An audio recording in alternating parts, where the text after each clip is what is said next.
Assalamualaikum warahmatullahi wabarakatuh.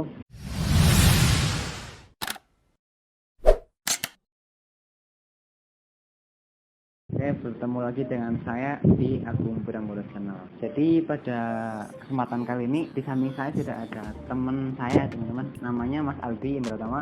Tapi nanti untuk lebih jelasnya kita perkenalan gitu ya. Tapi sebelum ke perkenalan, apa sih tujuan video kali ini gitu ya? Aku ngasih gambaran lah ya mengenai video ini tuh ya mengetahui gambaran kosan di sekitar Unsud kayak gitu.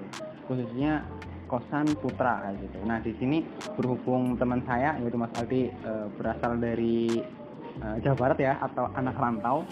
Jadi nah pas banget aku pengen tanya-tanya kayak gitu. Oh ya, tapi sebelum bertanya mungkin buat teman-teman yang nonton video ini jangan lupa untuk like, subscribe, komen, dan share channel YouTube Agung Brambodo ya, biar aku lebih semangat lagi dalam buat konten-konten yang lainnya. Udah siap Mas Aldi? Siap.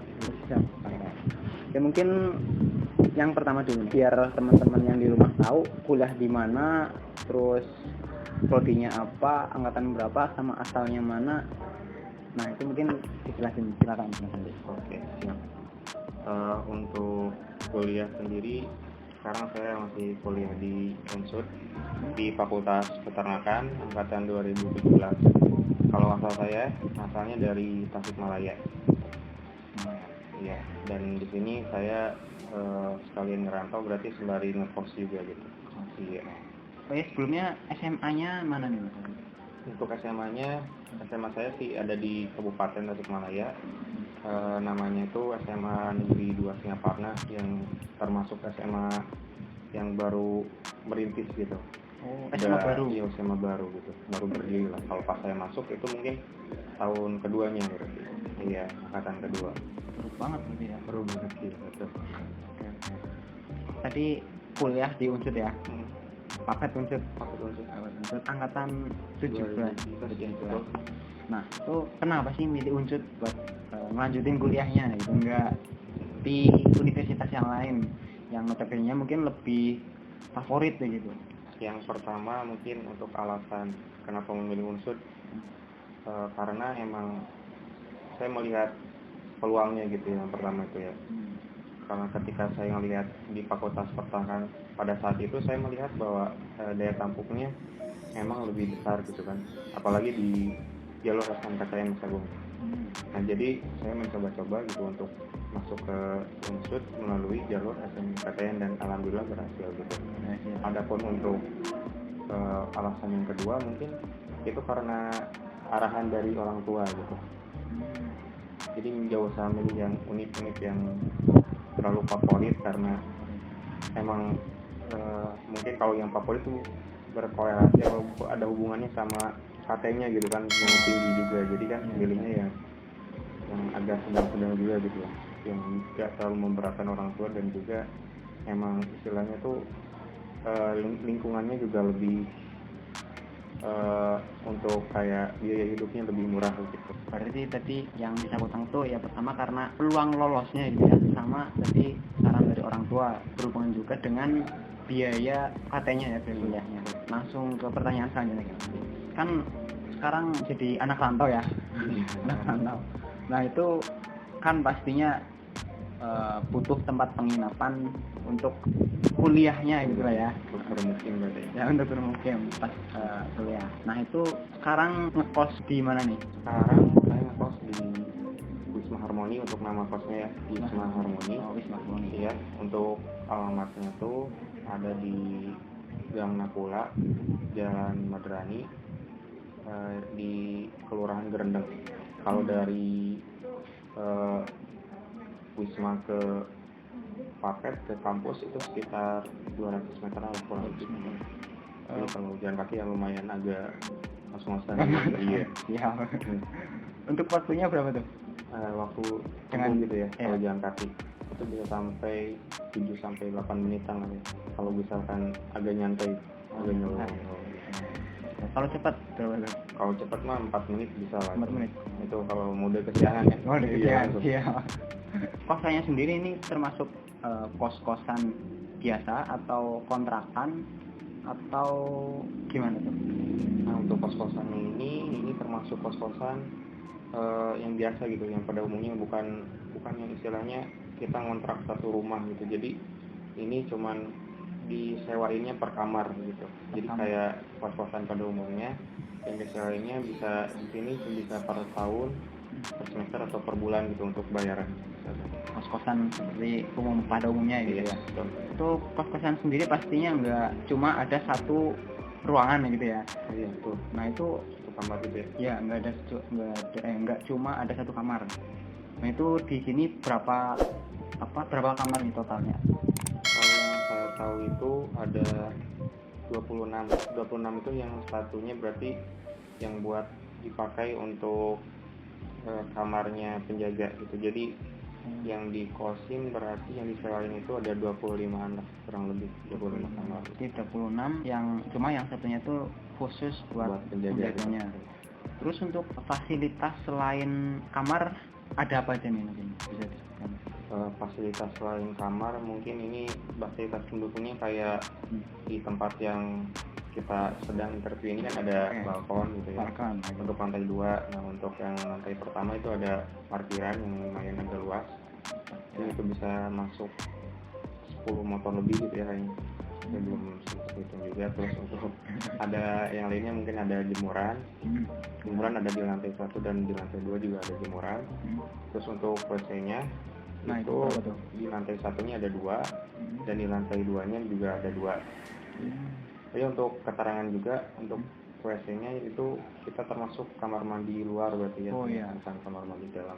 Lanjut nih. Tadi kan secara umum lah ya mungkin yang menggambarkan di kosan ini semuanya gitu ya. Terus untuk kosan dari Mas Ali sendiri nih, di ruangannya tuh dapat apa aja? Ada apa aja? Oh di kamarnya gitu ya. Untuk kamarnya sih, kalau yang kamar saya sendiri itu fasilitasnya pertama ada kasur, kemudian ada meja belajar sama kursinya, sama yang terakhir ada lemari. Oh, jadi cuma ada 3 itu? Cuma ada 3 ya fasilitas. Kasur, meja kursi, sama lemari pastinya. Pasti di sini nggak gratis gitu kan ngekos ya. Pasti butuh biaya untuk membayar kosan ini ya. Nah untuk biayanya sendiri nih berapa nih Al? Dengan fasilitas yang dapat tadi ya, kamar mandi luar, terus di dalam ruangannya tuh dapat kasur, meja sama lemari gitu ya. Nah itu biayanya berapa tuh? Untuk biayanya sendiri untuk kamar saya itu sebelum pandemi ya. Kalau pas pandemi itu kena potongan itu jadi 600.000. Kalau sebelum pandemi itu 3.600.000. Berarti ada bedanya ya? Ada bedanya karena ada keringanan nggak kepakai gitu ya, nggak ditempatin selama gitu. Jadi ada pengurangan biaya gitu. Pengurangan biaya. Berarti kalau misal normal ya, kita normal aja, itu 3.600.000 dapat fasilitas kamar, terus kamarnya itu ada tadi ada lemari, kasur sama meja belajar dan kursi. Sama berarti kamar mandi luar ya gitu ya? Kamar mandi luar. Mungkin fasilitas lain yang umum tambahan itu kulkas, ruang tamu sama TV dan ada kompor juga sih. Ya kalau misalkan buat dipakai untuk rame-rame. Kalau bisa mau masak atau nyimpen makanan yang cepat basi gitu ya masih bisa masih bisa terselamatkan gitu ya. Ada tempat penyimpanannya gitu ya. Ya mungkin ini ya kayak rumah secara umumnya lah ya di sini ya. Nah untuk kamar yang lain nih, kira-kira harganya sama atau mungkin beda? Untuk kamar yang lain di sini tuh setahu saya tuh ada 3 tipe ya. Cuman untuk harganya sendiri tuh kayaknya saya yang paling tinggi gitu, kamar saya yang paling tinggi, dan yang saya tahu yang paling rendah itu di kisaran 2.900.000 kalau nggak salah ya. Mungkin nanti bisa saya share IP-nya ya, gambarnya ke Mas Agung. Oke. Berarti ada 3 tipe ya? 3 tipe. Terus tipenya Mas Aldi itu yang paling tinggi gitu ya, dengan fasilitas tadi. Terus untuk yang tipe yang kedua itu harganya? Kalau yang tipe kedua kisaran 3.200.000-an. Kalau nggak salah saya lupa lagi sih ya. Belum lihat. Jadi intinya semakin budgetnya lebih rendah ya, fasilitas yang didapat juga ya semakin berkurang juga kayak gitu ya. Untuk di sini pastinya butuh air juga gitu ya. Terus ada juga wifi bagi kosan yang dilengkapi sama wifi gitu ya, sama mungkin dan fasilitas lainnya mungkin TV dan lain-lain gitu ya. Nah untuk dari air dulu nih, airnya sendiri itu ada biaya tersendiri atau mungkin udah sama biaya kosannya? Kalau untuk air sih kebetulan di sini tuh untuk air tuh dari sumur sendiri gitu, udah ada sumur bor yang tadinya udah dibuat di sumur bor, jadi mungkin jatuhnya ke biaya listrik ya. Jadi kalau misal ke Sanyo gitu kan, ya dari pemakaian listrik gitu. Untuk kalau misal ya tetap sih kalau misal kita banyak ngambilin air ya nanti besarnya di biaya pembayaran listriknya gitu, membengkak karena menggunakan pompa air itu pompa airnya yang terlalu sering. Terus untuk wifi-nya sendiri, wifi itu biasanya kita ya bayar itu langsung gitu sama wifi sama listrik itu biasanya pertengahan bulan kalau nggak salah tuh biasanya kita bayar patokannya itu. Dan rata-rata itu saya sering bayar itu kalau misal kosannya lagi full itu mungkin kebagian 60.000 lah per anaknya. Iya, kalau misal pada datang semua. Nah kalau misal kayak gini kayak pandemi itu bisa sampai 100.000 per anak per bulan. Lumayan. Ya listrik sama wifi berarti tidak termasuk dengan biaya kosan gitu ya. Yeah. Terus sekarang semester berapa nih? Semester 8. Semester 8. Mahasiswa akhir ya. Mau ditendang. Ya. Mahasiswa akhir yang mau ditendang. Iya. Oke. Nah, itu pastinya dulu ya pas awal-awal masuk ke sini ke Unsud, pastinya ya cari kosan gitu ya, cari kosan. Nah, pas sekarang itu kosannya masih sama yang pertama atau mungkin beda nih? Wah, kalau ini saya udah 3 kali ganti. Oh, 3 kali ganti. Oh, berarti selama 8 semester ini? Selama 8 semester itu udah 3 kali. Hampir di tiap 2 semester yang sebelumnya itu saya ganti terus gitu. Cuman yang pas kemarin kayak pas ada pandemi dan juga kayak udah nanggung juga gitu kan, udah di akhir-akhir, jadi mau pindah juga biarin lah gitu, udah nanggung juga gitu, udah mau selesai gitu. Purna ya. Oke. Nah, itu kira-kira gantinya karena apa soal? Dari segi kekurangan apa atau kenyamanan atau gimana tuh? Beda-beda sih ya. Ya kalau yang kosan saya yang pertama itu yang di belakangnya Fakultas Peternakan, Jalan Gunung Sarandial itu, karena emang pertama tuh si ruangannya yang terlalu kecil dan harganya yang terlalu mahal gitu. Berapa tuh yang gitu? Di sana tuh 3,5 dengan ruangan yang lebih kecil daripada yang saat ini gitu. Kalau sekarang kan ruangannya lebih luas. Iya, mungkin yang dulu tuh 2 meter kali 2 meter apa ya? Lumayan ya, sempit banget ya. Gitu. Oke. Terus kalau yang kedua itu saya ngontrak tuh jatuhnya. Ngontrak bareng kakak tingkat gitu kan, sama. Cuman kurangnya kan saya pernah istilahnya itu kerampokan gitu ya, malingan, ya kecurian. Curian barang-barang, jadinya kayak trauma gitu kalau bisa lanjut di sana, takutnya kan kejadian lagi gitu. Jadi lebih ke keamanan aja. Terus yang terakhir ya di sini gitu, pindah di Suharman. Sampai saat ini ya masih nyaman lah ya. Nyaman. Pindah-pindahnya tuh karena ya tidak kenyamanannya yang dirasakan pas ngekos di sebelum-sebelumnya gitu ya. Untuk sekarang aja ya, sekarang tuh pasti mungkin ada rasa enak sama gak enak pas ngekos di sini gitu. Nah itu untuk kelebihan dan kekurangan kos di sini nih, apa tuh? Ada nggak? Pasti ada. Kelebihannya ya, saya coba sebutkan kelebihan terlebih dahulu. Untuk kelebihannya kosan di sini tuh yang pertama, saya orangnya suka kayak kesunyian gitu ya. Sunyian, oke. Nah di sini tuh memang wilayahnya wilayah yang jarang dilalui sama kendaraan gitu. Kalau malam-malam apalagi. Jadi kalau misalkan malam, kalau misal gak ada anak-anak yang di luar ya emang enak banget gitu. Emang sunyi banget gitu, dan biasanya itu ngebantu banget gitu buat tidur gitu kan. Kalau emang sunyi. Jadi nggak terganggu gitu ya. Iya. Terus kalau misal untuk kayak kekurangannya sih emang jauh dari kampus gitu. karena kan saya masih jalan kaki juga ya. Jalan kaki.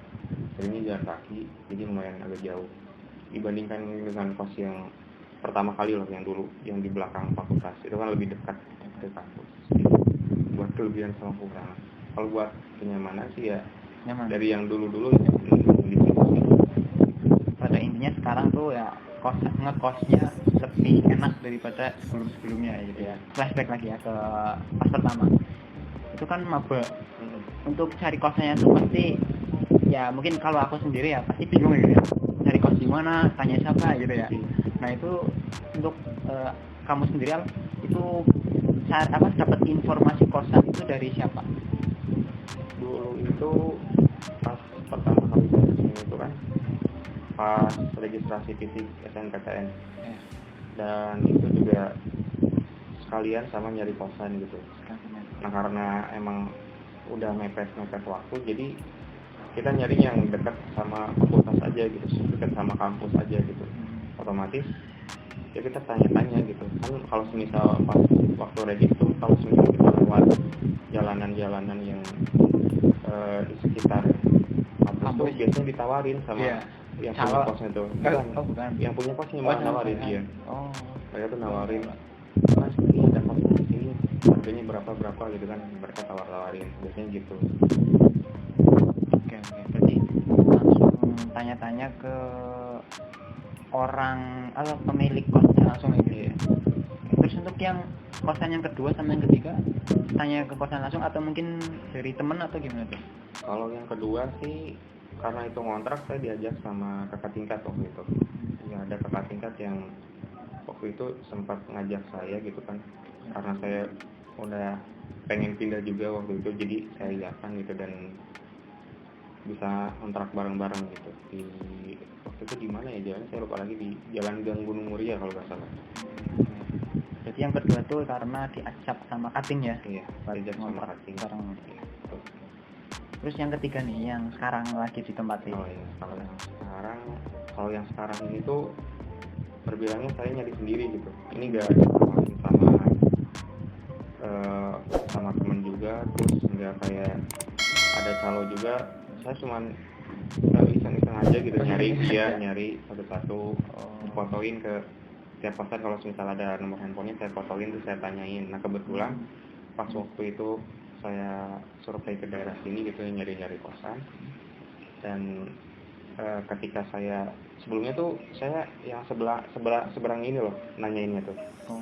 Nah, kebetulan waktu itu yang sebelah kosan saya yang ini tuh, yang mau saya tanyain itu ternyata yang orang itu gak ada yang menunggunya tuh. Dan saya itu nanya ke ibu kos yang di sini, ibu penjaga kosnya gitu kan. Malah ditawarin yang ini. Ya udah saya coba lihat, ternyata enak juga gitu kan. Ya udah coba aja di sini gitu kan. Ternyata ada teman juga gitu dari pasar di sini. Berarti yang ketiganya itu karena ya cari sendiri ya gitu ya.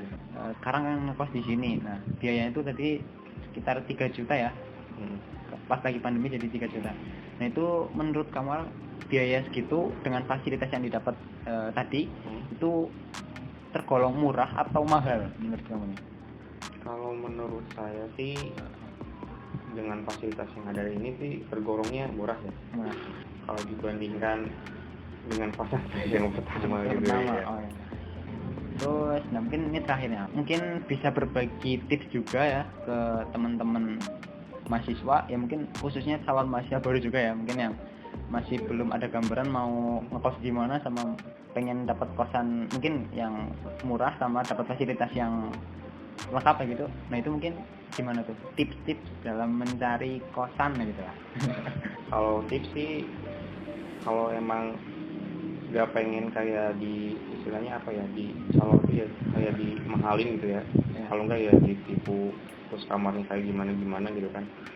Ya coba cari dulu teman kakak tingkat gitu yang udah istilahnya dia udah ngekos di kuliahnya gitu, di daerah kuliahnya di sekitar kampusnya gitu. Yang udah pengalaman.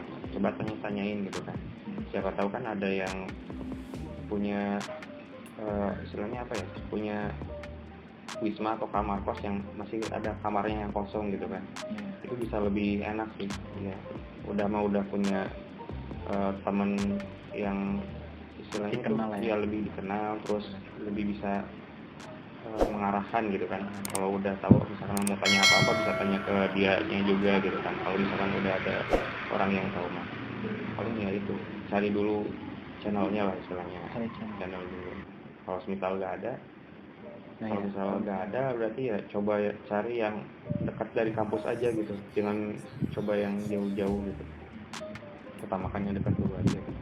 Mungkin ya tadi ya cari, kalau misalnya nggak ada teman apa cutting ya tadi ya, yang kuliah di mungkin Unjut gitu ya, jadi ya nggak apa-apa milih ngekos di kosan yang deket-deket kampus ya.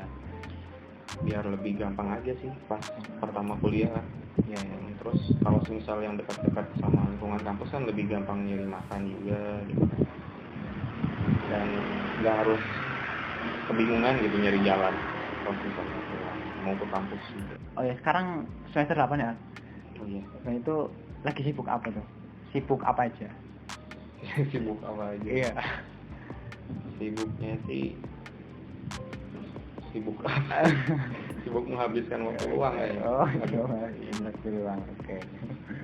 Tapi ya masih lancar lah ya, masih kegiatan akademiknya gitu kan ya. Masya Allah masih penelitian gitu ya, masih ada satu lagi yang harus diselesaikan gitu ya. Untuk ini sama ngitung-ngitung itulah, input data. Kan udah untuk penelitian yang kayak dikasih perlakuannya udah, tinggal yang ngebandinginnya gitu, buat perbandingannya gitu yang belum.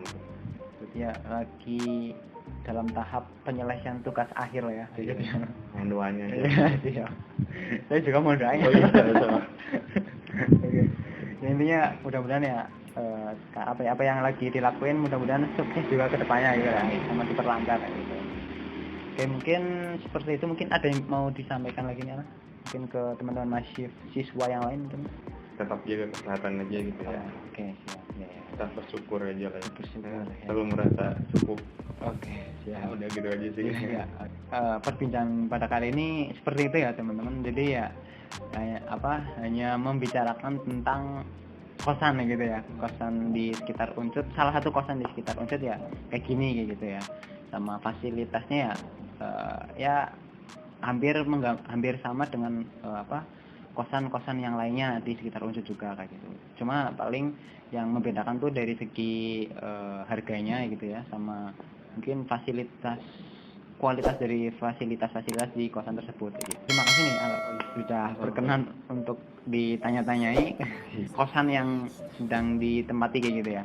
Walaupun perbincangannya hanya sesederhana ini gitu ya. Yang mudah-mudahan bermanfaat buat teman-teman semuanya. Apabila video pada kali ini bermanfaat, segera like, comment, subscribe, dan share video ini ke teman-teman yang lain biar mendapatkan info yang teman-teman dapat juga kayak gitu.